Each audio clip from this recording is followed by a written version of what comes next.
infrastructure, but due to the security reason, they are very cautious. So I will be quick. This is my conclusion. You know, I think China attaches greater and greater importance to its relations with India, and China's interests relating India are multiple.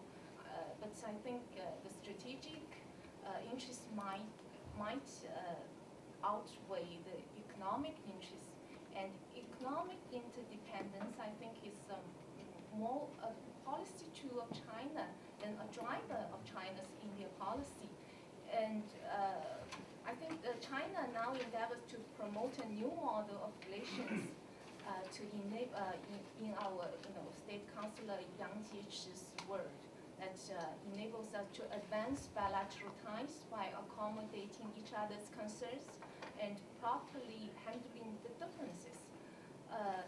So when there are still obstacles to trust building, India's response will be the principal determinant of the success of China's India policy. Thank you very much. Thank you very much. All right, now we've had sort of Indian-Chinese relations from the Chinese view. Let's turn to Matthew Rudolph and see what the Indian view is. Thanks, John, and thanks to everybody for inviting me down here. I see on here that topic, and I am at fault because I didn't send in a paper that had a topic on it. That the topic is India's policy towards China. But when John and I spoke about this, he asked me to write about the political economy of China-India relations. And so that is what I prepared. I wish I'd known this because this topic I could speak on without having done all the work I did for this paper quite easily. And I hope if I can get done in quickly, I'll come back to it because I'm quite interested to try and re-engage the debate that Deepa and Tanvi were having, because I have a point of view on that and on Indian grand strategy in general that includes the triangular piece. So hopefully I'll have time for that. But since I've done this work on the political economy of Chinese and Indian relations, I'll say what I've discovered, which is that I've long avoided this topic, feared it, and now I know why. So in the last 3 or 4 weeks, I had myself and an RA accumulate all the secondary literature on Chinese and Indian bilateral economic relations. And I can tell you there are only a handful of peer-reviewed articles on this topic. In that handful of peer-reviewed articles on this topic, many of them are technical trade papers that draw on new trade theory. John circulated a Hansen paper. I don't know if other people have seen it, but this is sort of, that is actually the state of the art in the technical trade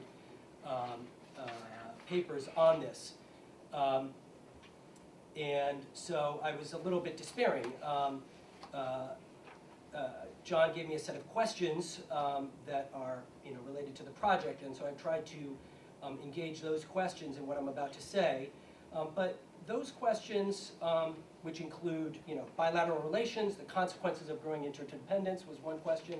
Another question was the importance of third parties or non-bilateral relations, or what I call non-bilateral zones. And then also the question of how greater economic dynamism changes the relationships and power of domestic actors in China and India. But all of those questions are kind of how and what questions. They're largely process questions, excuse me. So I also, while looking through what we know about Chinese and Indian economic relations, have tried to come up with some why questions, what are sort of, would give us some more analytic leverage into what is going on there. So today I'm just presenting some thoughts about this. I hope that I leave enough time that people can help me think about what would be good questions in addition to answering what is necessary for the project. And so a couple caveats on that. First, there is very little bilateral investment. You put up a figure there, $700 million in investment. The contracts may be larger, but I will leave investment aside because it is not really a consequential part of the story. Trade is the big part of the story, and it has been, it's true, been growing very fast since about 2001. And actually, I wasn't able to do this. I'll hand this around, start over here, and maybe you can hand it back through. These are some figures that show the trade relationship if anybody wants to see it. I guess I missed it this morning, John. You may have mentioned neo-colonial nature of the trade relationship, largely India exporting minerals, base metals, and other things to China, and importing from China large, manufactured mid-level industrial goods, creating a huge trade deficit for India that if you calculate it without the oil, without India's oil factor in there, is about half of India's trade deficit with the world. So huge, and perverse, what I call perverse. So we're leaving aside the investment. We're focusing on the trade mostly for this discussion. If we look at bilateral relations, the consequences of growing interdependence, right? So we will certainly agree this trade relationship represents growing interdependence. One of the questions here is, why does this perverse imbalance persist, right? Deepa's question is that, like, why do the Indians not respond to this bizarre balance of trade? So a couple answers to that. One is industrial adjustment for India is very hard, right? We know that from what we know about political economy in India, whether you look at labor policies, whether you look at land policy, and hopefully that might change. There is a new Land Acquisition Act that, if it is not challenged in the Supreme Court, might change that situation. Infrastructure is lacking, so taking, India trade in general is difficult for India, and taking advantage of its labor and cost advantages is generally difficult. One area that is not typically difficult for India with other trading partners is finance. India is fairly finance efficient for a developing country, but when compared to China, particularly state-owned enterprises, this is relative to China because of the low cost that state-owned enterprises in China enjoy of capital, low cost of capital. That's a disadvantage relative to them. But the Hansen paper points out that the main reason why the consequences of growing interdependence are stuck in this perverse imbalance with China situation is that India is marginal to global supply chains in a way that China is not, right? So the coastal China is one of the most integrated parts of the planet with respect to global supply chains, and India is only beginning that story. So China high-value goods sent to India are a result, right? So that the imbalance, that perversity is a result of China's integration into global supply chains, and India's marginality is represented by those base metals that are coming out and represent a large part of that thing. Did this go back the other way? Yes, It's going. Great.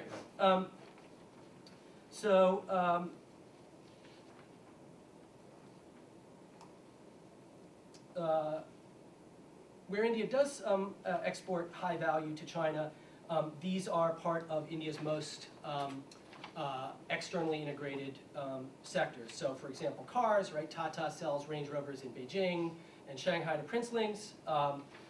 Car parts, this is one of India's sectors that is most globally integrated, and this is the area where we have the deepest level of integration between the two economies and the greatest complementarity in trade. Services, Lili mentioned this. This is the other area, and I would be curious to inquire about the nature of that declining complementarity element.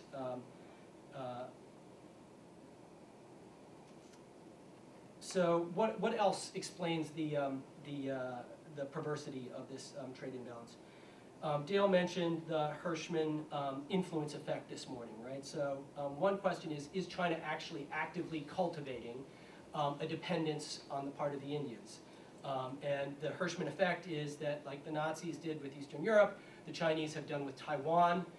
They have created a dependence and cultivated domestic business actors in Taiwan who are now dependent on the nature of the increasing integration between them. And a vulnerability on Taiwan to cut off of that. So is China doing something like that? And I guess one insight I have here is that's come from the panel this morning is that perhaps, apropos of what Dale was saying, India is actually letting this happen, right? As part of its effort to position itself slightly closer to China, it is willing to allow this, and this would partially explain Deepa's puzzle as well. And is it right that I've got only 3 minutes No, left? you have more. You have, let me see. Okay, I've got 3 minutes. I will try and finish up in 10 minutes. 10 minutes. 10 minutes. No, I can't have 10 minutes, right? Yes, you can. Yes, you I can. thought we were speaking for 12 minutes. No, 20 minutes. minutes. You have 20, I have 20. You have 12. Yeah. Oh, God, I was like, how the hell am I going to get through this thing? No. All right. 10 minutes. Thank you. All right. You can turn the record down to 45. All right. Thank you. Now I will speak more slowly. Sorry. Excellent. Okay, so right. So the Taiwan Analogy is out there, and that is, I think, something to think about. So is China intentionally doing it? Why are the Indians permitting it? We now have one possible hypothesis about why that's happening: a self-binding international dependence on India to signal a willingness to allow this type of relationship with China.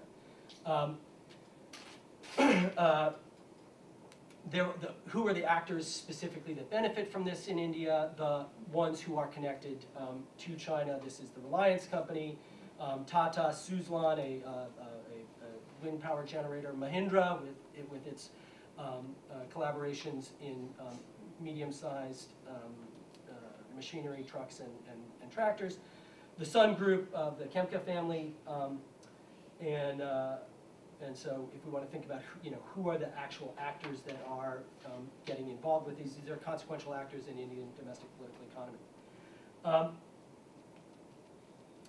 So a final sort of thought about the nature of the persistence of the paradox, the perverse trade balance, is what I'm calling India's China paradox, which is to say that maybe we see cycles, and I have to confirm this, but many political economists of India now believe that there is actually a business cycle that has emerged in India since the reform period, since 1991.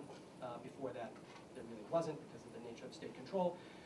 But as India grows faster on the business cycle, we may see greater or less interest in openness to China. And when we see slower growth in the Indian business cycle, we may possibly see greater vigor or, let's see, am I getting my inference here? Fast growth in India will lead to less interest in Indian openness to China, whereas slow growth in India will lead to more need for markets, more need for investment, and possibly less credibility to the closure commitments that anybody, the actors within India who want to keep things closed or tariffs high or prevent the free trade agreement from going ahead will make. So moving on to the importance of third parties and non-bilateral zones. This, I think, is actually one of the most interesting possibilities, and I think if I have time, I'll discuss what I think is India's general approach to grand strategy, and that is one of a middle power with positioning itself in between the US and China, which takes full advantage of India's greatest strengths, its ability to speak in many voices to many audiences, what I call multivocality, pursuing a grand strategy of equipoise.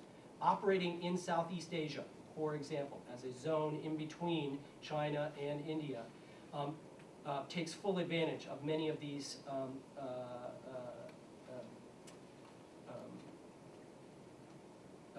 allows India to exploit these advantages. For example, the use of the diaspora in Southeast Asia, the familiarity with the zone.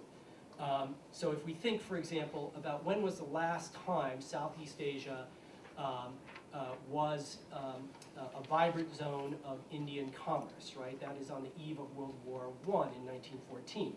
And we actually have a great document about this. I urge everybody who's thinking about this to read it. It's an essay by a historian by Rajat Kanta Ray that looks at Asian capitalism from 1800 to 1914. And if you look at what's going on in Asian trade on the eve of World War I, you see multiple steps, and entrepôts and connections between Indians on both coasts, all the way to Shanghai, through all of the major cities of Southeast Asia.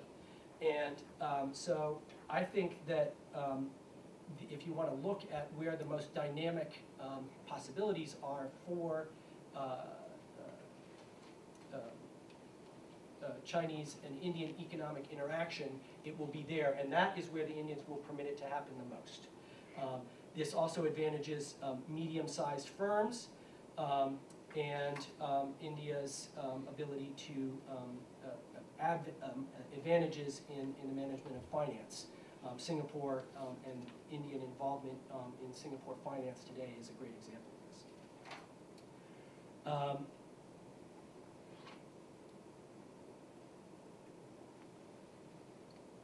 It also plays to an Indian, again, I think, grand strategic affinity towards operating less in a direct fashion, particularly with regard to the Chinese. And so they can operate through Southeast Asia and actors in Southeast Asia and offshore points of interaction over there. And particular industries that this favors, of course, are gems, jewels, and gems and jewels, something that India has an advantage in. High-end fabrics and crafts, so that's another way to think about the third-party zones. John also wanted me to talk about actors within the Indian system or within the Chinese system that are advantaged or will shift as a result of greater interdependence. I'm going to leave that one for now. If people want to talk about it, I will, but I'm going to leave that to the side. Now to move on to what, another way of thinking about these questions in the time that remains to me, I put it into two puzzles. One is the Optimist Puzzle, or what Holslag and others and Jairam Ramesh have called the Chindia scenario, China-India scenario. And under the Optimist Puzzles, we can think of the question, why aren't China and India trading more than they are, right? So why aren't they trading more than they are? And here, open economy and liberal IR theory and liberal trade theory give us an insight. All of those technical papers that I told you about that I had to slog through say, okay, there are huge amounts of trade complementarities. There is unexploited comparative advantage between these two countries. Why is trade not greater? So we've got the technical economists telling us that it should be there, and it's not. Open economy analysis would say, okay, there must be actors in China and India who are putting the brake on this, and of course, the Chinese pushing for the free trade agreement and the Indians putting the brakes on that is a classic example. You know, I feel like nobody has done a really good analysis of the exact veto interaction between government and business on that, and where the balance of the veto came from. Was it from government or was it from business? But the other part of this that I think is important is the new geography of trade. Got you. New geography of trade stuff. This is the supply chain story. Here, again, I return to the fact that we just don't yet really have enough to tell this story. India is not integrated into the supply chains, and this explains one of the reasons why we don't have more trade. China is playing the frontier game of global trade through Foxconn and the iPad, right? And India is just not involved with that. It's in, to the extent that it is, it's in old line electrical and car type technologies and products. In the interest of time, I will quickly jump to the other puzzle, which is the pessimist puzzle. Why are they trading so much, right? This is, they're fighting each other. So this, you can draw on whichever theory you like, offensive realism, or even a defensive realist view. Here, I think one of the answers is a counter to open economy politics that says, the benefits of interacting in the international system, exogenous easing, create opportunity costs for local actors who will try to exploit advantages by interaction. But when you have giant economies of the size of China and India, David Lake tells us, that means my time's up, David Lake tells us you have to rethink open economy politics, which is designed for small or medium-sized economies. And China and India may not have to interact and may not be as vulnerable to the opportunity cost pressures of interaction as we normally think. Thank you, Stop. Matthew. Okay, that's great. Tanvi Pudan. Thank you, John. And both the papers are very comprehensive. And what I'm going to do is, I'm going to make a few comments and bring in some of Matthew and Lily's points. I would say I'm glad Matthew got the topic not wrong, but differently, because this is a subject that hasn't really been worked on in any great detail, and I'm looking forward to reading more about this. Just want to start by saying that this discussion about the connection between the strategic relationship between China and India and the level of integration or interdependence is something that started very early on in the debates and the discussions about the recognition of China that Lily mentioned. As she mentioned, India was one of the first countries to recognize, the first non-communist countries to recognize China. If you look at the debate, internal Indian debate on that question, the argument that Nehru made is essentially a very we think of it as a fairly modern one, which is if you isolated China, it would be more aggressive. If you integrated it, you could almost embrace it in sort of containment through engagement. And that was very much the argument that he pushed. And today we've kind of in some ways come not quite full circle, because I agree with Matthew that the jury's still out in terms of where we stand on these things. We haven't seen it play out. But you do see once again people very much making the argument that economic interdependence is going to lead to strategic stability.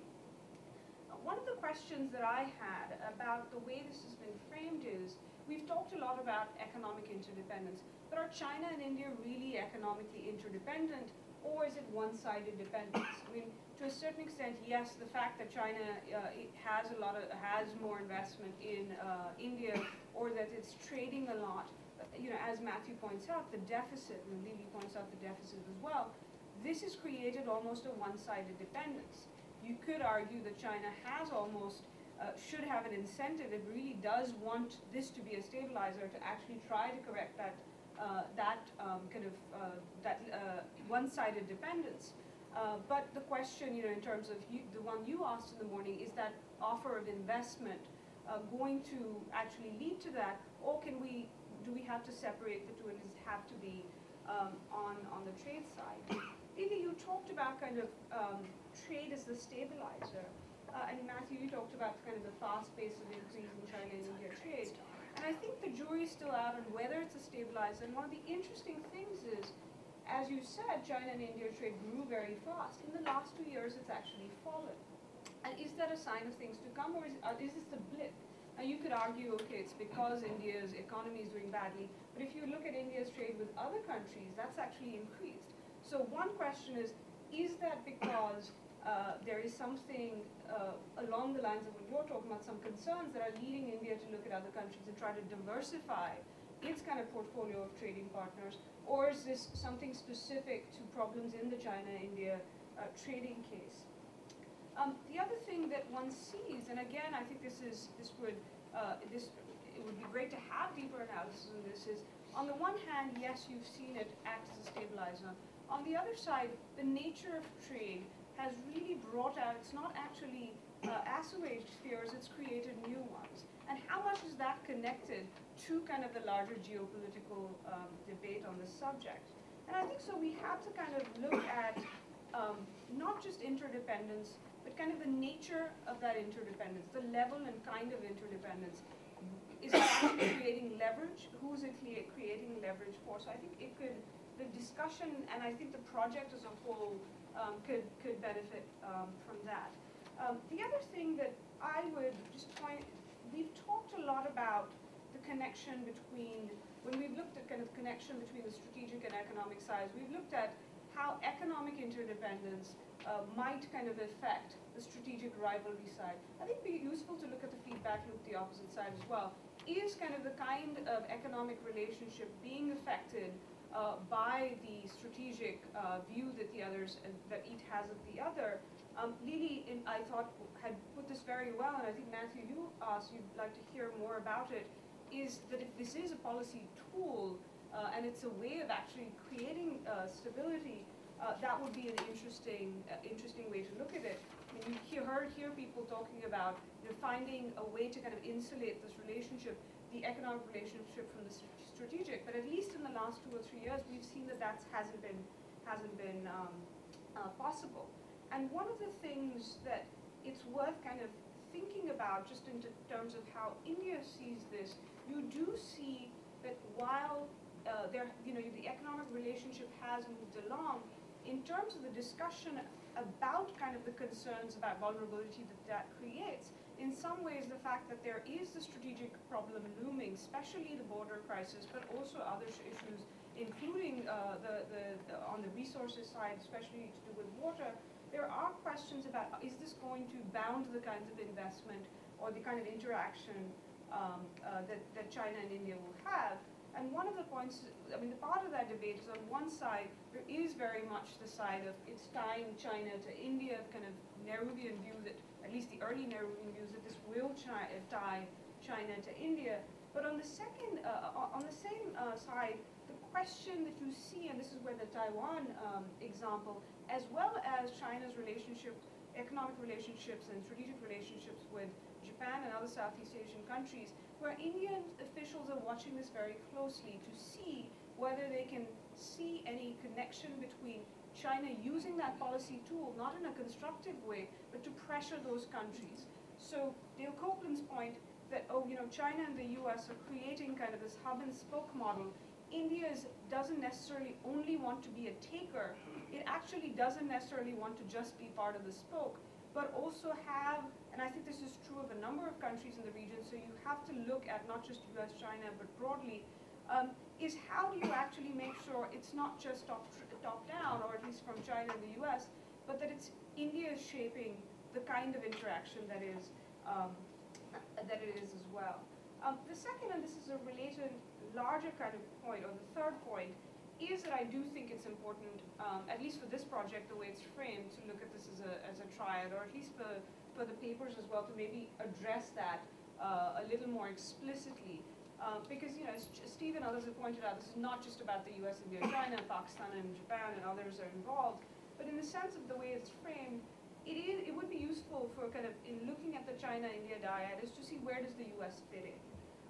And a few different fit into this dynamic specifically. I mean, in one way, when, for example, India looks at China, there is a sense amongst officials that China takes India more seriously because the US did. And you hear this from Indian officials, not just about China, but 2 other countries as well, Japan and Saudi Arabia, but that very much it's part of why China is taking India more seriously.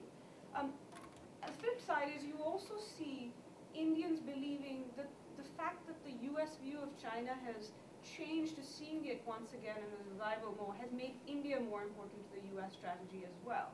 And so this idea of staying kind of keeping its options open, trying to leverage its position within kind of this triad is making a difference. There's also this idea that for India, the US is useful not necessarily in containing China, but it's constraining it. So this idea, as I said earlier, of an offshore balancer, and the key word being offshore, because you don't have to get too close to it.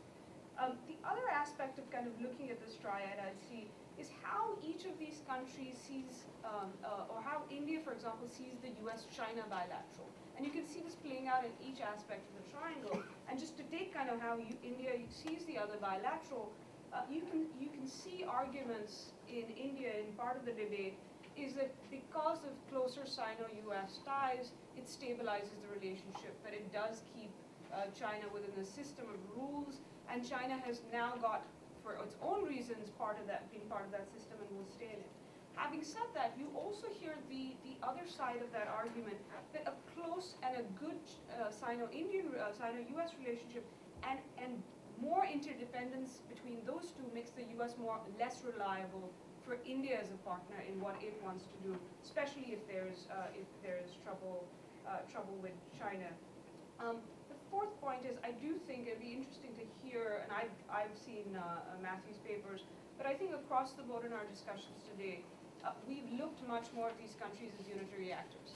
And if you look at the China-India dynamic, it's actually a good case of how domestic constituencies or domestic actors have now started. You see differentiation, whether it is, for example, I mean, Reliance is a good example in the private sector. You have one part of Reliance, the Anil Ambani group, very much invested in China, getting getting loans from there. But on the other hand, the other part of the Reliance group, the Mukesh Ambani group, is actually on the other side of that debate and hasn't been very keen to have China come in a very big way. You see this as well within the government ministries. You see this within the foreign ministry and the military. So, and you see this on the Chinese side. And so the question is, and looking at when Dave Copeland made the point that, you know, economic tying up economically is to lessen the chances the person will geopolitically challenge you. But if everybody hasn't got that memo and everybody's goal is not about necessarily economic growth or even strategic stability, can that really follow through? Can you really follow through on that? So I think this idea that, you know, trying to break out who these people, who these actors are within the states, and I mean, from a policy perspective, when I'm looking at it, is that also gives you points of intervention where you can actually try to shape behavior. I will just kind of finally make 2 points. One, that I think it's important that we do look at perception sometimes, not just our view of kind of the reality of it. Because even though we are seeing, okay, this is what China is intending or wants to do, or the US is doing, or what India, how are the other countries perceiving it, which I think makes a big difference. And then I'll finally just say, and I think we've talked about this throughout the day, and this comes up slightly in the China and India discussion as well, is that because it is part of a region rather than just a dyad, and not just even a triad, that it's important to kind of look at the other actors involved, and also kind of, are we talking about the same view of the world? I think we talked about, Professor Nee talked about kind of, we moved past the Westphalian system. Today, if you look at the way people are talking and behaving in Asia, at least, you think we're very much in a Westphalian system, and there's nothing Western about it. That it's very much kind of an Asian version, and you sometimes seem to think that the Cold War is not really over. That people are, you can put the economic element into the larger framework, but people are still viewing each other very much in a Westphalian system, throwing in things like nationalism as well, that I think Lili points out and it's a very important part of this discussion. Thank you, Tom. Okay, we have about 14 minutes left. So why don't we take questions and then we'll turn it back to the speakers. All right, I'll start here with Tacy and we'll move this way. Okay. Most of my questions are for Matt. There's two observations where my experience of looking at Indian policy towards China provide, I think, either some counterweight or some explanation to what you were writing about. On India-China trade, India has in fact been putting into place policies that it claims are intended to constrain Chinese supply and investment in the telecom area. I'm thinking of This their is Huawei and ZTE, yeah? Huawei and ZTE yes, preventions but and the policies MOD, have to do with local content requirements for sales of telecom equipment. Now that's limited to the public sector, but this is something that the American industry was squawking about, and Well, and but then it affects also, the actually, Chinese the as well. Ministry of Defense wanted to acquire a whole system from Huawei. Let's Yeah, go sorry. through the questions. Yeah. Okay. On India-China security relations, on the South China Sea, when the Chinese started making assertive statements and the U.S. pushed back, the relief in Delhi was almost palpable. When the Indian ship was approached by the Chinese in the South China Sea, on an exploration mission based on a block that they'd been awarded by the Vietnamese. Again, the U.S. Made statements about freedom of navigation and clearly put itself on the Indian side. Again, the relief was palpable. a whole string of Chinese pokes in the eye towards India, the refusal to issue a visa towards the general whose territory included Kashmir.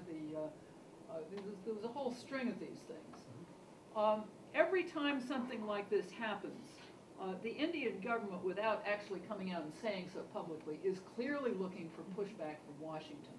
And when they get it, the relief is very apparent. You saw the same kind of thing in the Manmohan Singh's first visit to Washington. I would suggest that there is this U.S. dimension to India-China relations. Maybe this is an example of India's successfully positioning itself in between. But it certainly is a counterweight to this latter-day version of Hindi Chini Pai Pai. Second issue, you asked the question as one of your paradoxes, why is there so little trade between India and China? And you left out what I think is one of the most important explanations, which is that India's manufacturing sector is simply not the equal of China's. India's strength is in services. Most of the numbers we've been talking about here have been strictly goods trade. John did try to put services into his paper. It's not easy to get the numbers. We actually now have the numbers. We haven't done it, but well, yeah. we can talk about that offline Okay. because what are respectable sources is something I'm actually not sure of. But my point is that when you're making broad statements about trade between India and China, and between India and the United States, you have to include services because the numbers are very large. This is not a case where you just net them out and they get small. They're large if you don't net them out, and they're still large if you do. Just to clarify, you're saying there's large service exports from India to China? I'm saying that India's strength is in services. Yes, that with, I do not believe in Yeah. making trade policy based on bilateral balances. But that could be an explanation of why the goods trade is smaller than it might otherwise be predicted to be. Finally, one dimension that you didn't mention in your paper, and if your paper when it grows up is still going to be basically a political economy paper, I would urge you to do so, is the competition for resources between India and China. Now, China has outcompeted India hugely in that area. But there certainly have been times when they were going around the world trying to sew up supply contracts for natural gas and oil. There's this whole business in Africa. That certainly is an arena where the Indian government and parts of the private sector did see themselves in competition with China. And it's got a strategic dimension to it, too. Okay, so in the interest of the spirit of this conference, where we move from region to region. I'm going to move from this region to this region. And Shishang? China-India relationship, there has been a relationship full of sweet and sour experiences, just like apple pie. And but the participation of both India and China into BRICS, I think, did bring about some positive changes into India-China relationship. So I would like the two speakers, would you please elaborate it a little bit about what are the most important positive changes into this mutual relationship? And this relationship is always sometimes regarded as the relationship between dragon and elephant. Usually, no, dragon and elephant cannot get along with each other. Tortoises and hares. So now, what is the most difficult obstacle Okay, to establish? right. That's a to great make a strategic partnership Right, between China right. and India. So that's good. So moving back and forth, let's go back. Yeah, to I the- want to pick up on something that Tommy said on perceptions. And what I found rather strangely absent from Lily's paper is this. A couple of years ago, researching a book that we're writing about Indian foreign policy, Tazy and I visited Shanghai and Beijing.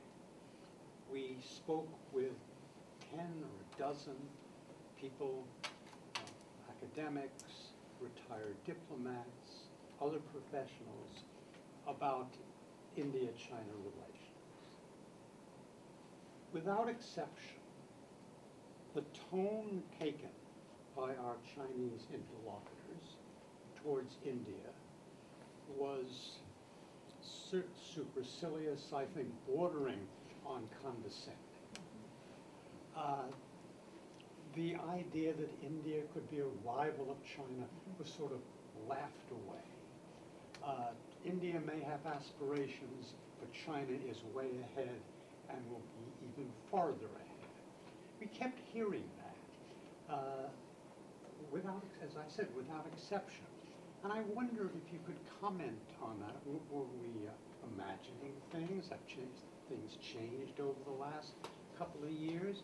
Or is this an accurate rendition of the way Indians really feel about India's great power aspirations? I'll be especially interested to hear Li on that.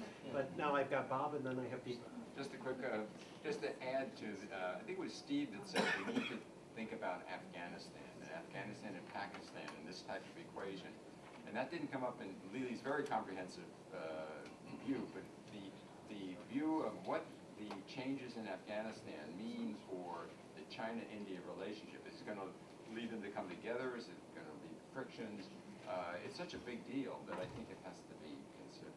Okay, so I've got Deepa, and then I'm going to let Harry ask the last question, and then we'll have 3 minutes for response. Okay, Deepa. Okay, just to pick up on the idea, Matt, that you talked about India as a middle power between China and India. Not just middle in between, but middle power, middle like power, not a right, great power. I understand. Now, I would probably quibble with that, but leaving that aside, the issue that's raised then is how well can India play that? And what are the conditions that allow it to maximize its opportunities? And it seems to me that that kind of comes to the overall theme of the conference, which is the sort of decentering of economics, the diffusion of power in the international system, that and the whole question of U.S. decline and so forth or not. And so coming back to Lili, one specific question is whether or not the Indian closeness, the proximity that we see with India and U.S. over the last 10, 15 years, how has that really affected Chinese policy? I mean, to what extent has that played into India being taken more seriously, or is it autonomous of that? I mean, how much are they linked? Because I think it is linked in the Indian view. And whatever I said about the rebalance, that's one issue. But I think overall, clearly, Indians see relationship with the U.S. as having extremely good leverage for China. And so, and then one final thing on the trade and why India is again willing to tolerate this large trade gap. I think it comes back to Dale Copeland, who mentioned the sort of his theory about expectations about future trade or economic relations. I think there is a sense within India, across the board. I did a series of interviews with top economic leaders, the head of businesses, including several that you mentioned, and all of them seem to think that there's an opportunity you can't miss out. It's almost as if we may have to go through this tough period, but if we stick it out, we're also going to be able to, and that you can't miss out on that. I think that's it's a future expectation that's very important. You can't explain by looking at a snapshot. Okay, Karen. One bullet point in your slides that really jumped out at me, not because it was that surprising, but I've not seen it put this way before. When you listed China's interests related to India, one of them was safety of the Chinese in India. More and more Chinese citizens in business, work, study, or travel. And how is China going to pursue that interest? What are the means, what are the strategies that people in Beijing are talking about? This applies not just to India, obviously, but to every country in the world as Chinese go out more and more. Okay, I want to say we have really great questions, and they were well apportioned between the two speakers. I'm not going to give you enough time to respond to them all, so pick and choose, but say 3 minutes apiece. Okay, Lili? Okay, yeah. First, on China, why China didn't give India a high, priority in China's security consideration. As I mentioned in my presentation, because China, think our major threat is from the east, and because China have so many neighbors, yeah, we have and many neighbors, they have the nuclear weapons, right? And we have Russia, we have Japan, and we also have U.S. actually everywhere around us, So I mean, in China's traditional strategic consideration, we think our major threat is, or our strategic focus is in the east rather than in the west. So I think it has nothing to do with our thinking, or how to say, our thinking about whether India is strong enough or not. And the second question is about Afghanistan. Yes, I think we the government already expressed that we think Afghanistan is the area for China and India. We can cooperate, and I believe there's already a dialogue between India and China on Afghanistan. And the question,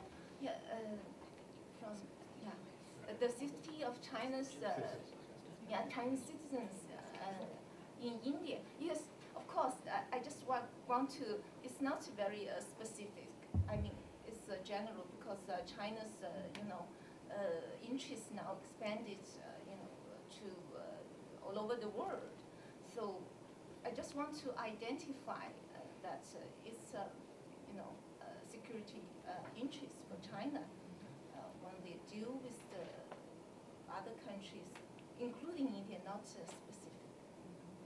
Matthew, you have the last word, at least for this session. Why doesn't Tommy get to say something? I'll say something very briefly so Tommy can say something. You can have my minute. I can have your minute? All right. So, Tezi, I'm sorry if I was not clear. I completely agree. The reason there's the perverse, it's not just a deficit, it's a bizarrely composed deficit, and the bizarreness of that composition is because India does not have high-end manufacturers, and I said that's because they're not integrated into global supply chains the way China is, and hasn't bothered to do it in the past. And I completely agree that they have an advantage in services. Infosys is there, NIIT is there, and they're exercising it. This is why I was curious to hear Lily's point that she thinks that complementarity is declining. I'd love to know more about that, so I'm in complete agreement. With respect to competition, in Africa, Latin America, but particularly Africa, for resources, and in Central Asia, I think the question there is to what extent does bad blood or ill will as a result of that competition feed back into the trade relationship or the investment relationship. And I think, again, as with most of this, it's too early to tell. On the final sort of broader point of the conference, which I sort of think is where Deepa's question was going, India's role in the triangle. I think whoever said it, India should be thought of more like France or Australia as a middle power, a major power, but not a great power. And the more economic integration and diffusion of power there is, the greater India's ability to position itself between China and the U.S. becomes. That it only increases its ability to strike that equipoise position between the two, and play to its strengths with private firms, diasporas, goodwill around the world, as a high-tech power or as a post-colonial power, what have you, all these different ways India can present itself. So I think that's advantageous for it in that. Okay, thank you very much. let's finish up this session now. We'll only be 2 or 3 minutes late. We'll take a 10-minute break, and we'll come back for the concluding session. Great, thank you.